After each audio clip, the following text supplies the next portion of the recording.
This is a fourth day of Russian invasion on the Ukraine. So far, what we have seen: tanks and armor equipment abandoned by Russians on the streets of Ukraine. We have seen Russian soldiers looting the stores. We have seen Russian tanks running over civilian cars. We have seen Russians' rockets hitting the apartment complex in Kiev. What I would like to do today, I would like to give you the recommendation for the channel which I am following, which gives unedited and direct videos from the war in Ukraine. And after that, I will give you a couple of thoughts on what I think about the current situation. I don't watch major news channels because at least in US, everyone is trying to give their own agenda into this tragic situation. CNN is blaming Donald Trump for the war. Fox is blaming Joe Biden for the war. So I just don't want to pollute my mind with all those informations, all this garbage. So first of all, I would like to give you the recommendation for the channel, and the channel's name is Suchomims, and probably you can see on the screen this right now. I've been following this, and that is the real picture of the Ukrainian war.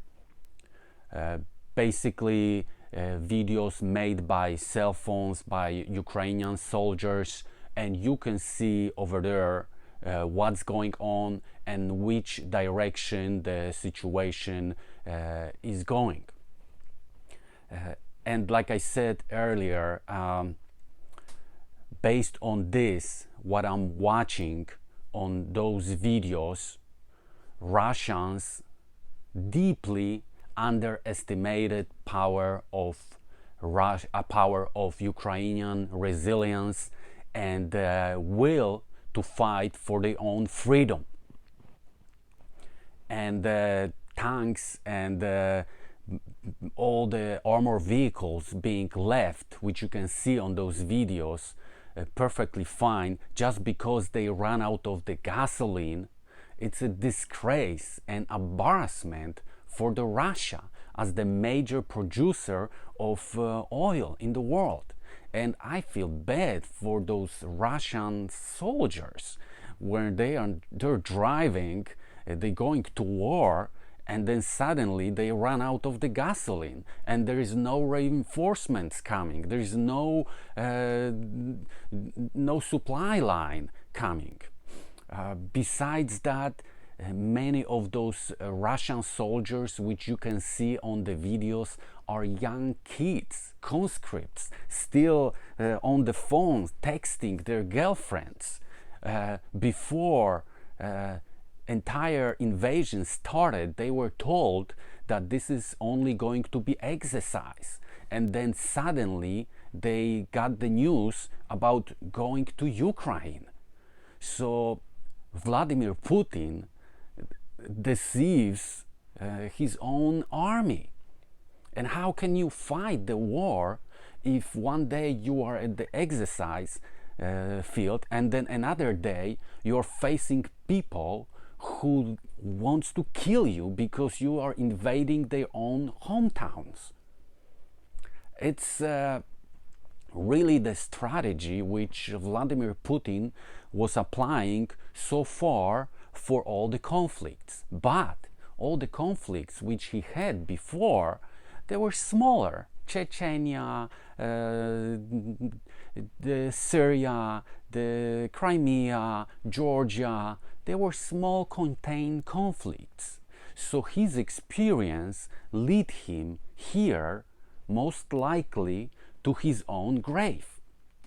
Plus, Russians didn't do any intelligence work. They just started sending the columns of their military columns without checking the area, and then suddenly they started facing the Ukrainian troops with javelin on the shoulders, and then within a couple days we can see convoys of being destroyed. Of course, there are huge casualties on the Ukrainian side as well. But don't forget, this is a fight between David and Goliath. Russians were expecting to be in the center square of Kiev within one day, and we have a fourth day, and it doesn't look good for them.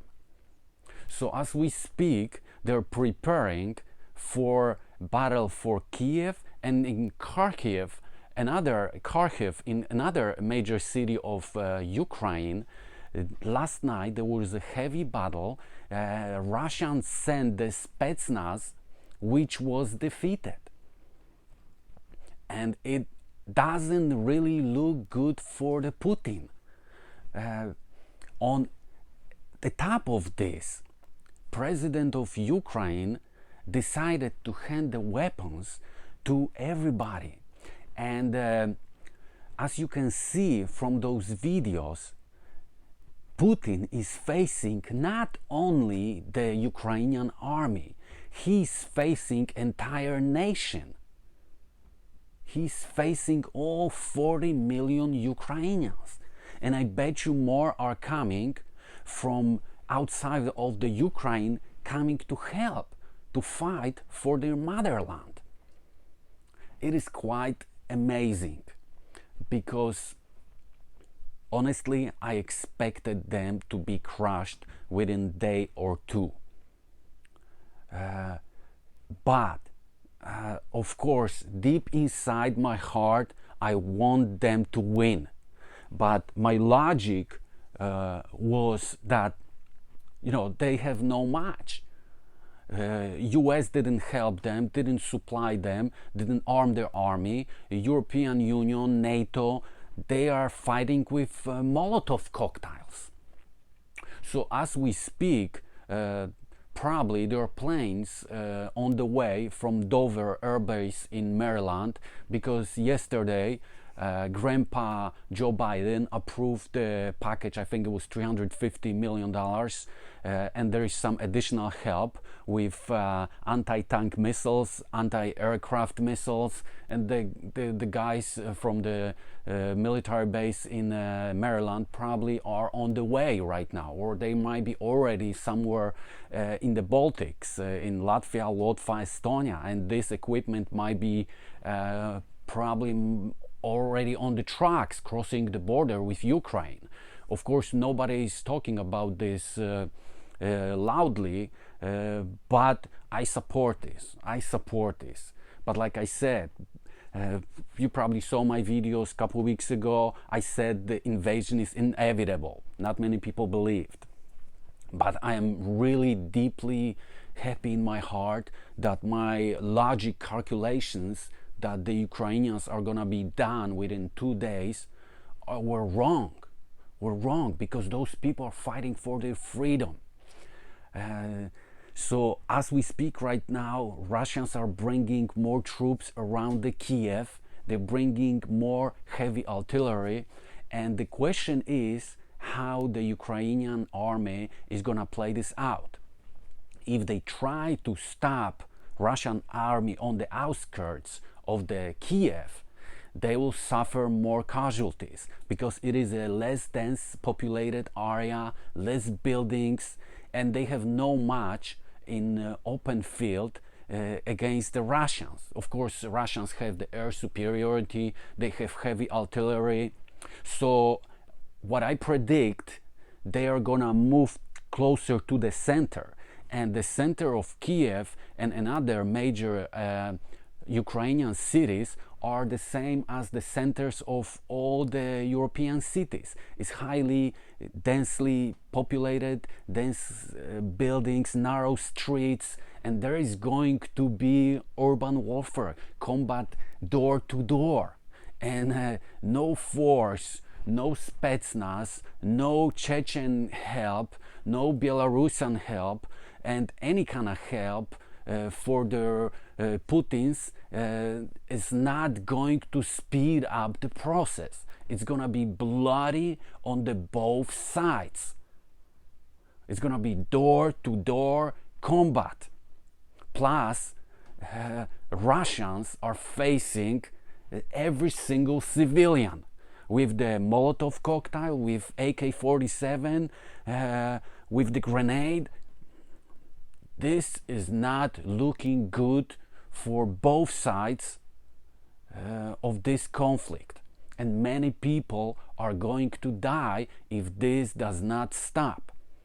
And I think that the Ukrainian army is going to bring it to the most populated areas to have a chance to defend.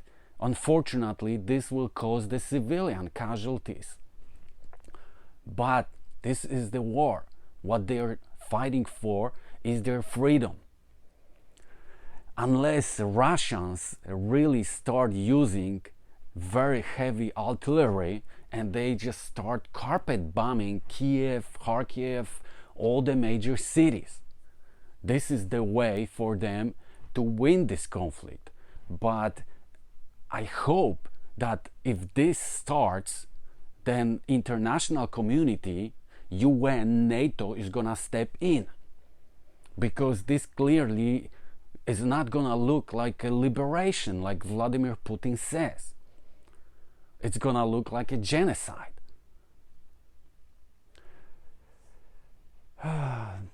Sad, very sad situation, and hard to believe that in this modern world, almost in the middle of Europe, we have missiles flying in the major cities. On another side, I would like to mention that even if US is not helping actively with their troops, those columns of Russian destroyed tanks, armored vehicles on the different locations of the Ukraine are the joint work of Ukrainian heroes and US intelligence. Because let's be clear, Ukrainian army is stretching out. They are not able to be in every single location where the Russians are coming.